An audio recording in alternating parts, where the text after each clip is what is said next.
Hello friends, good evening. তোমরা সবাই কেমন আছো? আশা করি ভালোই আছো। তো আমি আজকে আর একটা অন্যরকম ভিডিও নিয়ে চলে এসেছি।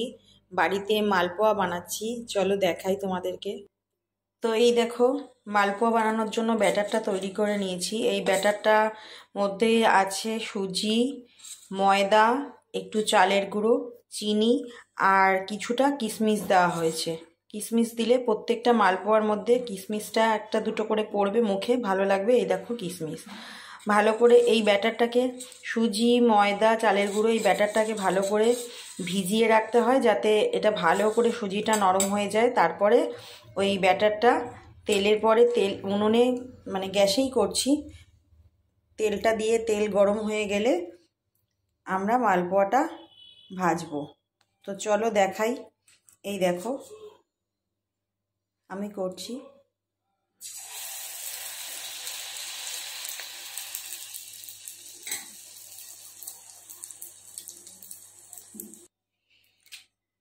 দেখো আবার আর একটা ভাজছি।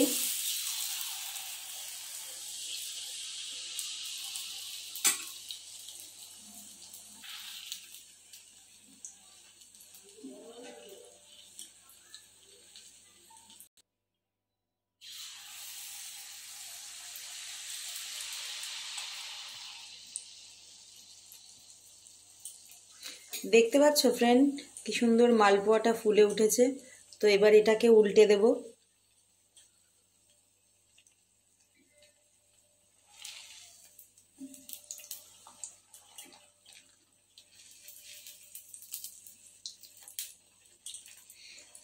কি সুন্দর ফুলে উঠেছে জানো তো, দারুণ টেস্টি হয় খেতে।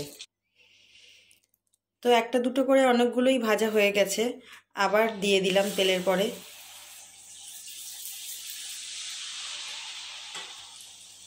যখন দেখবে যে একটা পাশ ফুলে উঠেছে, তখন ওটাকে মানে পাল্টে ওই পাশটা দিয়ে দিতে হবে। এই দেখো কি সুন্দর ওই পাশটা হয়ে গেছিলো, উল্টে দিয়েছি। এবার এই পাশটা উল্টে দেব। এই দেখো উল্টে দিলাম। তো এইভাবে মালপোয়াগুলো বাড়িতে ভেজে খেলে কি সুন্দর দারুণ টেস্টি হয়। তো তোমরাও এইভাবে খুব অল্প মানে অল্প প্রসেস, মানে অল্প লাগে জিনিসপত্র, খুব সহজেই তোমরা মালপোয়া বাড়িতে ভেজে খেয়ে দেখো। তো চলো আমি দেখাই কতগুলো মালপোয়া ভাজা হয়েছে। এই দেখো আবার হচ্ছে, আবার দিলাম। তো এতগুলো আমি ভেজে ফেলেছি মালপোয়া, গরম গরম। এবার এগুলো ঠান্ডা হলে খেতে ভালো লাগে, গরম গরমও খেতে ভালো লাগে।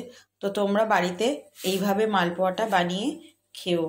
সবাই ভালো থেকো, সুস্থ থেকো। আমি এই বলে আমার ভিডিওটা শেষ করলাম। টাটা।